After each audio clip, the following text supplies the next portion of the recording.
बिस्मिल्लाहिर्रहमानिर्रहीम अस्सलाम वालेकुम।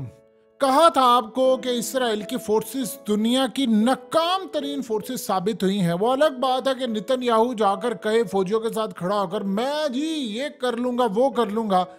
इसराइली हिब्रू लैंग्वेज के अखबारात ने जो रिपोर्ट शाया किया वो बड़ी दिल दहला देने वाली है। वो इसराइलियों के लिए दिल दहला देने वाली, बाकी लोगों के लिए नहीं। उस रिपोर्ट में कहा गया है कि दो ऑफिसर्स थे जो दो यूनिट्स को कमांड कर रहे थे, उन दोनों को फौज से बरतरफ कर दिया गया है और उसके खिलाफ यानी उन दोनों के खिलाफ बड़े पैमाने पर फौजी इंक्वायरी का आगाज हुआ है। अब आप सोचेंगे कि उन्होंने ऐसा क्या कर दिया है।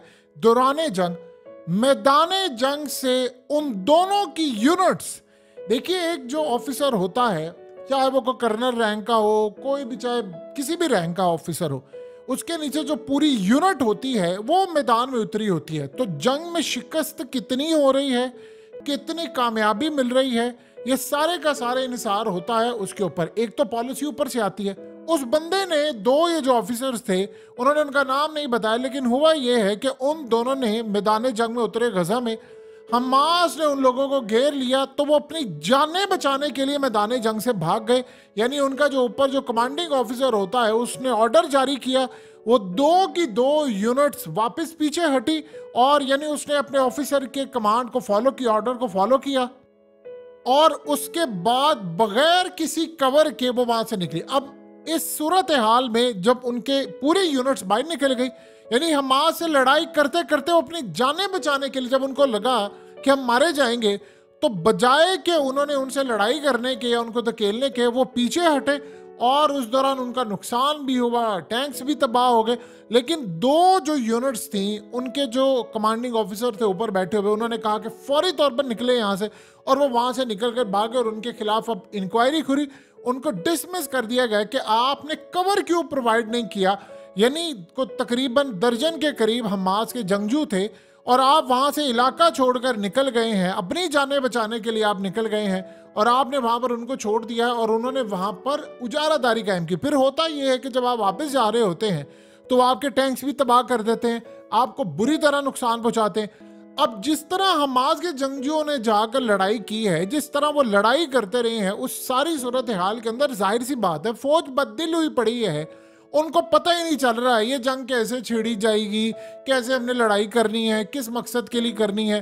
और तब जब आपने 50 दिन एक जंग छेड़ी होती है, ये जंग बंदी से पहले क्या वाकया हुआ है जो उन्होंने अब रिपोर्ट किया है, तो जब आपने 50 दिन की जंग बंदी की है, आप अपने जो कैदी हैं उनको रिहा नहीं करवा पाए। आप बताइए कि जब कैदी आ रहे हैं सारे, और वो कैदी किस वजह से आ रहे हैं कि आपने हमास के आगे सरेंडर किया, आपने डील उनसे की, कतर को डाला बीच में, अमेरिका कूदा, इजिप्ट को आपने डाला, मिस्र से लेकर ना जाने किन किन ममालिक से आपने बातचीत की, तुर्की का भी कुछ रोल था।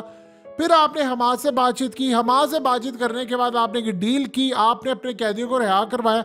आप बताइए आपने पूरे वर्ल्ड को क्या पैगाम दिया कि आपकी फोर्सेस नाकाम हो गई हैं, फौज आपकी नाकाम हो गई है, फौज आपकी बददिल है, आप लड़ नहीं सकते।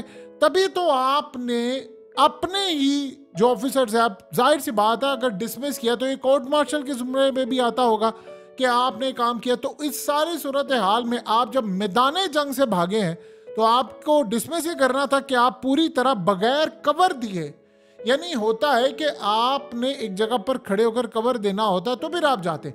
अब यूनिट जो होती है जब कोई जंग जीती जाती है तो उस यूनिट का एक बड़ा किरदार होता है कि फलानी यूनिट को फलाने बंदे ने कमांड किया था और उसने ये इलाके फतह किए। ये फौज के अंदर एक डिसिप्लिन होता है कि जी वो वहां पर बड़ी पजीर रही होती है, और जब ज्यादा मारे जाते हैं तब भी देखा जाता है कि कहां पर गलती की थी कि उनके साथ ये मामला सारा पेश आया।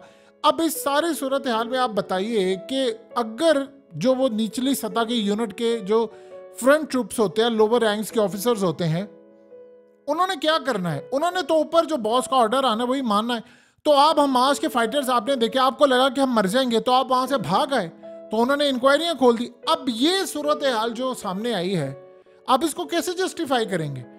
आप इस बात की दाद तो देना कम से कम इसराइल के मीडिया को कि इतनी बड़ी खबर उन्होंने सारी दुनिया के सामने की।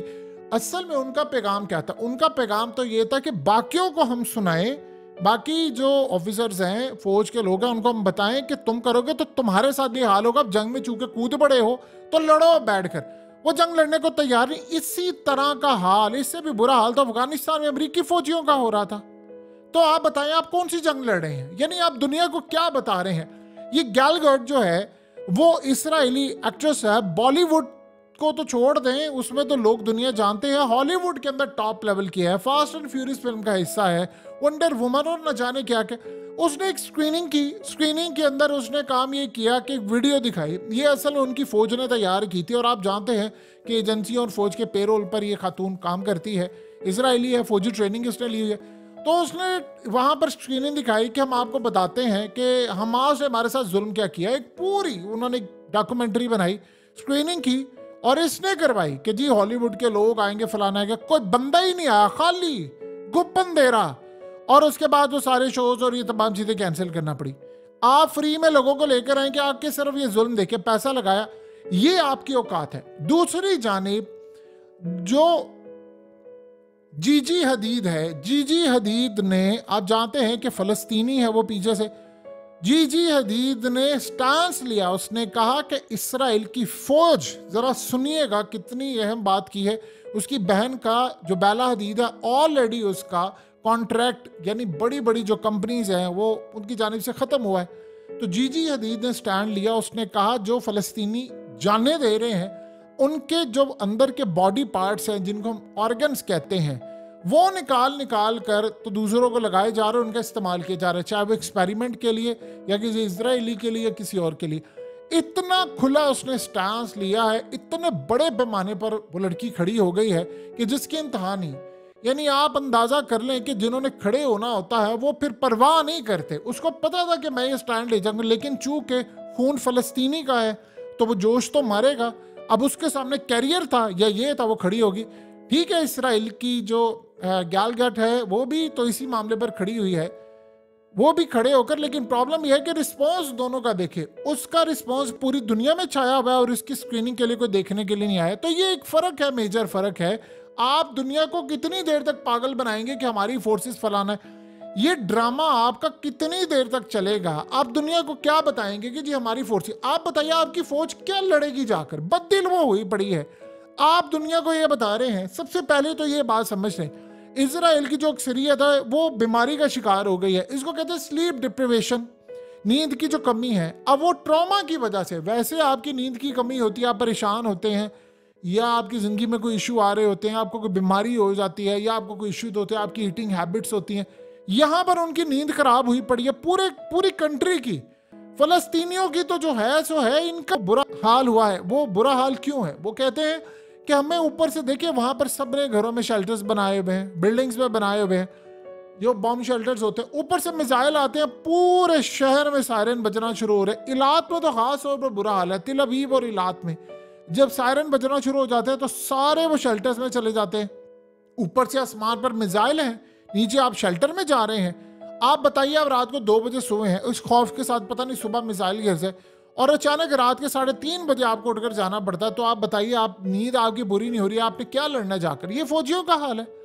असल में इसराइल के फौजी, सबसे बड़ा इशू ये है, यूनिट्स के अंदर सबको पता होता है फौजी कितने मारे गए हैं। मैं यानी मिसाल के तौर पर एक आम यूनिट है, उसमें अगर 150-200 बंदा है, 300 बंदा है यूनिट में, डिपेंड करता है कितना। आपकी यूनिट में अगर 150-200 बंदा है, सिपाही है, और आपकी यूनिट में से 100 बंदा मारा गया है, और आप दुनिया को कह रहे हैं जी नहीं हमारे तो यानी बंदे ही नहीं मारेगा, आप 2 डिक्लेयर करें, तो यूनिट्स के बाकी फौजियों को नहीं पता होता। यही तो बात है कि इसराइल ये सारी चीज़ें छुपा रहा है, और उसके बाद उनकी फौज में बददिली पाई जा रही है, उनका इलाज हो रहा है, जख्मी है वो का, बहुत सारी चीज़ों का। और जो ड्रामेबाजी कराई थी, यानी इनका एक चीज़ था कि जब तुम सोते हो तो हम जाग रहे होते हैं और हम यरूशलेम की हिफाजत कर रहे थे। ये इन्होंने एक स्लोगन बनाया हुआ था। और भाई तुसी की जाग रहे हो? क्या ड्रामेबाजी है आपकी? लड़ो ना जाकर। फलस्तीन की एक खातून ने, माँ ने यहाँ तक कहा, उसने कहा मेरे बच्चों को मार दिया इसने, मुझे इस बात का गम नहीं है। गम ये है कि ये लड़ाई हमसे क्यों करे, जाकर हमास से लड़ाई करे, आपको पता चल जाएगा आटे दाल का भाव। अब आप सोचिए, सड़कों पर वो दंदनाते फिर रहे हैं, खुले आम आ रहे हो। उन्होंने कहा किसी ने बाप की जरूरत आओ लड़ लो, लड़े ना आप जाकर, फिर उनसे। आप मासूमों को ना मारे, उनसे लड़ाई करें जाकर। आपकी फौज की हालत ये है कि सामने आपने 12 बंदे देखे और आपकी जो पैंटें हैं वो गीली होना शुरू होगी। आप सोचिए जरा, इलॉन मस्क को इन्होंने बुलाया, मनाजिर देखिए जरा। इलॉन मस्क को बुलाया है, उसको बुलाकर कहते हैं कि देखो तुम्हारे ट्विटर के ऊपर यानी एक्स के ऊपर देखो दुनिया हमें कितनी गालियां दे रही है, देखो फलाना करे जी, जरा देखो ना हमास ने क्या किया है हमारे साथ, ये देखो ना ये फलाना किए, ये किया वो किया। अब जाहिर सी बात है वो कितनी देर तक लड़ाई लड़ेगा, वो लड़ाई अभी तक जितनी लड़ाई उस बंदे ने लड़ी है ना वो लाजवाब है। वो उसके प्लेटफॉर्म ने जितनी लड़ाई लड़ी है वो देखने वाली है। और बेचारा लगा हुआ है वो फलस्तीनी, दुनिया भर से वो जितना हो सकता है वो कर रहे हैं। तो सवाल ये पैदा होता है कि इलॉन मस्क को चाहिए कि गजा के अंदर जाए, उन जगहों के ऊपर जहां पर इसराइल ने बमबारी की। आपको पता तो चलना चाहिए, अभी तो देखते हैं वो टूबर पर है, वैसे तो वो स्टार लिंक दे रहा है वहां पर जो उसका सैटेलाइट इंटरनेट और वो चीजें, वो कह रहे हैं हमने हमास से लड़ना, हमें समझ ही नहीं आ पा रही, हम इनको हराएं कैसे। इलॉन मस्क के बारे में पता आपको चलेगा अगर तो ये सारी चीजें मतलब इसराइल के हक में जाएंगी, उसकी सर्विसेज, तो पता चल जाएगा सारा। दुनिया भी इधर ही है, हम भी इधर हैं, आप भी इधर है, कौन सा कोई दूर है। लेकिन यहाँ जो एक सारी सूरत हाल है, आपका नैरेटिव बिक क्या रहा है। आप सोचिए जरा, ये तो उनके हिब्रू लैंग्वेज के मीडिया ने ये खबरें ब्रेक कर रहे हैं और वो बता रहे हैं क्यों, क्योंकि वो तंग आए हैं। देखिए एस्टैब्लिशमेंट भी तो उनकी कई हिस्सों में तकसीम है ना। एस्टैब्लिशमेंट का जो एक हिस्सा है वो कह रहा है नेतन्याहू को कि इस जंग को खत्म करना है क्योंकि जंग फेवर में नहीं है और वो अमेरिका के साथ खड़ा हुआ है। अब आप सोचिए जरा कि अगर सीआईए का चीफ आता है और वो आकर खुफिया दौरा करता है इसराइल का और वहां पर जाकर मुलाकात करके उनको कहता है कि अभी ये टाइम ठीक नहीं है। आप बताइए, यमन से मिसाइल दागे गए हैं, वो मिसाइल अगर जाकर एक, जिसे कहते हैं ना, चंद सेकंड का 1 इंच का ऊपर नीचे फासला हो जाए तो वो सारे का सारा मामला बिगड़ जाता है। चंद सेकंड ऊपर नीचे होते तो वो जाकर उन्होंने इसराइल का तो छोड़िए जो उन्होंने पकड़े हैं शिप और फलाना कुछ, यूएस का यूएसएस मेसन तबाह हो जाता। अगर वो तबाह हो जाता तो अरबों डॉलर्स का गया था, वो तो जंग, तीसरी जंग अजीम छिड़ी हुई थी। तो अमेरिका उसको कह रहा है कि यार तुम होश के ना हो। अभी आप देखिए ये जो बार बार रिपोर्ट्स लीक कर रहे हैं, अभी अमेरिका ने जो रिपोर्ट्स लीक की कि ओमान के अंदर जो यूएस की एम्बेसी थी उसने रिपोर्ट जारी की कि अरब ममालिक और मिडिल ईस्ट और सारा मुस्लिम वर्ल्ड हमारे खिलाफ हो जाएगा अगर हमने इसराइल की मदद की। जाहिर सी बात है कोई नहीं चाहेगा। सबसे ज्यादा इसराइल को तकलीफ इस बात की है कि देखिए अमेरिका क्यों बार बार ये कह रहा है कि हमें ये ना हो कि ऑर्डर जारी हो जाए कि अड्डे उठाओ निकलो। ये ईरान ने जो बात कहना शुरू की है कि आप अपने खित्ते से अड्डे उठाएं और निकलें यहाँ से, हो सकता है कि ख्वाहिश किसी और की हो, ईरान अदा कर रहा हो। यानी सम टाइम होता है कि आपने पैगाम देना होता है अमेरिका को, किसी ने पैगाम देना होता है, किसी आप और जगह से दिलवाते हैं ताकि क्लियर हो जाए हिसाब किताब। अब सोचिए जरा, अगर अमेरिका को कह दिया कि भाई अड्डे उठाओ यहाँ से निकलो, और उसके बाद उन जगहों पर आकर रशिया ने या चाइना ने कहा थी हम आपकी हिफाजत करते हैं, अड्डे हम लेकर आ रहे हैं, फिर क्या करेंगे। अमेरिका को पता है, वो बार बार रिपोर्ट्स उसको मिल रही हैं कि फिजिबिलिटी नहीं है, ठीक नहीं है यहाँ पर जंग करना, इस वक्त सूट नहीं करता हमें। वो इसराइल को देखे, वो बाप बना हुआ है सबका, वो नहीं मैं तो ये कर लूंगा वो कर लूंगा। पहले अपने फौजियों को लड़ तो लो, जाके उनसे लड़। आप 1 मिनट के लिए सारी चीजें छोड़ दें, कहते हैं कि हमने आखिरी दम तक इनका सफाया करना है, ये जंग जरा खत्म होने दे, ये जो आखिरी दिन है ना, कल से तो सारा मामला वही शुरू हो जाएगा।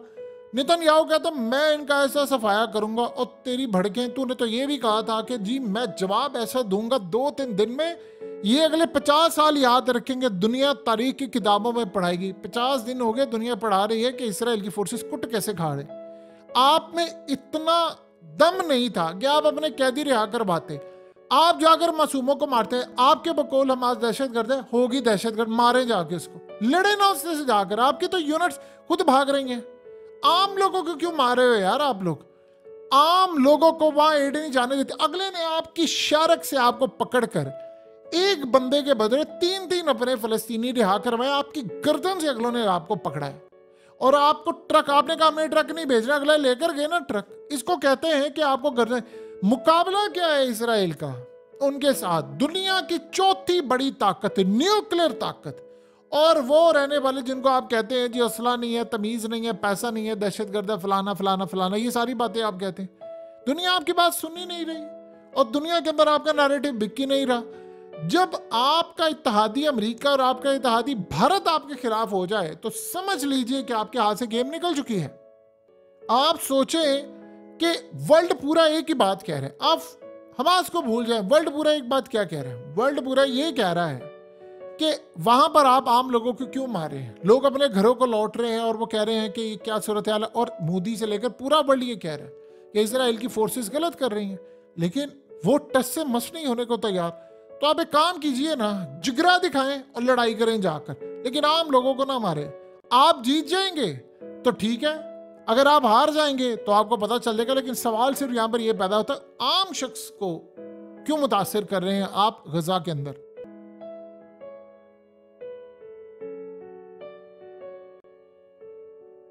हकीकत टीवी को सब्सक्राइब करना मत भूलें, वीडियो को लाइक करें, शेयर करें और कमेंट सेक्शन में अपनी राय का इजहार जरूर करें।